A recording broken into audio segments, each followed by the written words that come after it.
It's me again, Sister Saida from Truth Talk with the Lord's Handmaiden of Distinction. I hope all is well with everyone. So as promised, I told you I would be coming back with, maybe ways to get started with your, tools and things that you would need for your indoor garden, just to start an indoor garden. And I was going to show you my garlic. My garlic garden, which I haven't started yet. I should have started in November, as usual, just busy and late and had other expectations for other things. So I just wanted to show you the things that I do use for it though. So basically you don't really need a lot. There's so many things in your home that you don't have to go out and buy things. The only thing I recommend that you do buy is planting soil, potting soil. But even with that, you have to be very, very careful because you want one that does not have, that hasn't just been, unearthed from anywhere that could have bugs in it or anything like that. But I'll talk more about that at another time. So basically, as you can see, what I use, I just get these solo cups like this. This is what I normally use to start my seeds. And I put some rocks down in the bottom of it. Now, I keep these rocks in here because there are holes down in the bottom of this one so that it will never get waterlogged or anything like that. So I always use these and I always put the name on it. This was rosemary. These are the ones that I used from last year. That one was a rosemary, and then purple basil. It's always good to make sure you always be careful and mark what it is that you have in it. I always put it at the bottom and on the outside, because if you forget what it is that you have and you're not familiar with it, it could be quite frustrating. Here's a bottle, an old Perrier bottle. You can use this to water your plants just as you had a watering can, because you can put a few holes in the top of that. Put your water in there and sprinkle it to water your plants. For potting, again, I always use, like these old mushroom containers, containers from other food that you purchase at, the grocery store, or something like the dome of a cake pan, things like that. Old yogurt containers. I like the ones with the clear bottom, or the clear one, so that I can see what's going on inside of them. These are just wonderful to get your seeds started. Sometimes you could put holes in the bottom of that and double it like this, so that to be sure that, again, that your plants do not get waterlogged or overwatered. I always use these popsicle stickers. I do buy these, but they're so cheap, and I dye mine with food coloring because I'm, a little special. So and then I always mark them like that with cilantro, green peppers, and things like that. Is this cabbage or something? But anyway, they're all marked green bell peppers and things like that. So those are some of the things that I use. And then how I get seeds and whatnot. Any seed you have, like from green peppers, red peppers, hot peppers, tomatoes, oranges, apples, all of those things, keep those things, especially if you bought them organic. Keep them because you can plant them. These are some seeds I have from some couple of bags of Meyer lemons that I purchased. So I'm keeping those because I'm going to be planting those. No, my environment is not really conducive for growing such tropical-like plants or trees, but you can keep them indoors, and they will grow just fine, And also, while I'm at it, right now at this time, Dollar Tree has put out their seeds, and their seeds are like $4 for $1. You go somewhere else, they're going to be more expensive, but sometimes they might not give the seeds that they might not grow well. You got to kind of take your chances sometime, but just pray over it. And these are I just got some serrano peppers, serrano chilies or peppers, which I've never had before. So I wanted to try those. And then I already have some basil, but we'll have red basil, I think, or purple basil. And got basil, and I got some lavender. Got a couple of lavender, so that's all I picked up because I have seeds galore. So don't forget to check me out on my domestic channel, the Domestic Handmaiden of Distinction. Over there you'll see a lot of my videos on eating healthy, you know, and my indoor garden and things of that nature.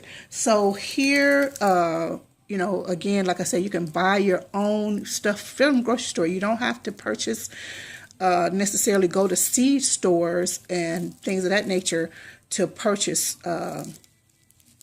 seeds. You can buy things from the grocery store.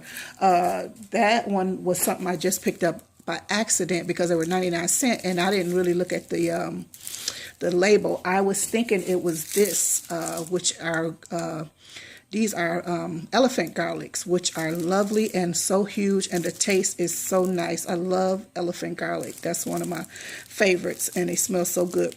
So I thought that that's what I had, but nonetheless, use those to start your garden. And also Walmart, which I haven't bought in a while because they, I guess in the wintertime, they have a different kind, and I don't like that different kind. I prefer, so anyway, so they got like one-fourth of a pound of garlic, which is a very good deal for under $4.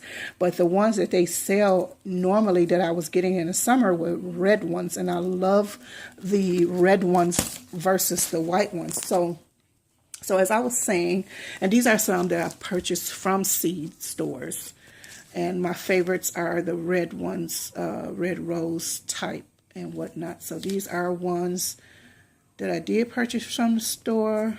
I mean, from the seed store, but I probably won't get them again because I just noticed some of my seeds went bad and whatnot. So anyway, these are store-bought ones, and I'm going to show you what I use to plant them. Now you can put them in anything, but because you're if you plant them in November, which is way before the spring, of course, they'll be very, very large. They'll have time to really grow large. So that's why I was saying I'm late. I should have put them in the ground in November. But what I'm going to use is just a plain old shoebox. I have several of these. I have these in large quantities. So I'm just going to fill this up with soil. And then I am going to place maybe about 8, maybe about 10. I could put 8 or 10 bulbs in. So I will fill it up, and then I will just make a hole with my finger and place the bulbs or the cloves down in here. So I said maybe about 5. Well, not 5. I meant to say 10. So I said 8 at first, but I think I would double it to put 10 in there.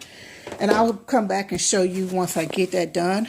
So basically what you want to do is take your clove off of your off of the bulb. I already have one already done. You don't take it out of the paper or anything. Keep it inside of that papery shell situation that it has going on. And this is the bottom of it. I'm sorry, this looks like this it looks like it's not very, okay, maybe it's better. So this is the bottom, the root part. This is the bottom. So and this is the top. Always remember that pointed part and this blunt part is your bottom. This pointier top would be part would be your top. So like I said, I would just take my finger, make a little hole, indentation, and then just stick that down all the way down in the bottom of that, or not too far. It doesn't have to go all the way down in the bottom. And then before you know it, it may start growing like this. You see this one? It's already started with green, the green chive on top. And you can find these in the store, that some of them like that. So don't worry about it if it does. So, but once it starts growing more, you're going to cut that off because you're not interested in having them now. You're just letting them lie dormant and grow up and whatnot. But you can, as those chives are getting taller and growing out of the soil, you can cut those off, put them in salads or in your stir fries or whatever you do. So yeah, but don't worry about like little ones like this. That's too tiny to worry about. Just go ahead and cut those up, put them in a salad or something. Uh-oh, I'm dropping them on the floor. But ones that look like this, that are big like this or bigger, this is what you want. These are the ones that you want to plant. So you just, take it off of here. And I love these. Oh, the big ones, man, are so delicious. So this is two. Let me see if I can get this loose. Okay, so yeah. So this is one right here. You just put this straight in the ground like this. And then you got you ready. You got your little garden already. And also I noticed that Dollar Tree does have that their soil out right now. It's just a small amount, but I did use some of it. It's really just starter soil. It's not potting soil. So you might want to get started with that, or if you had a good patch in your yard or whatever like that.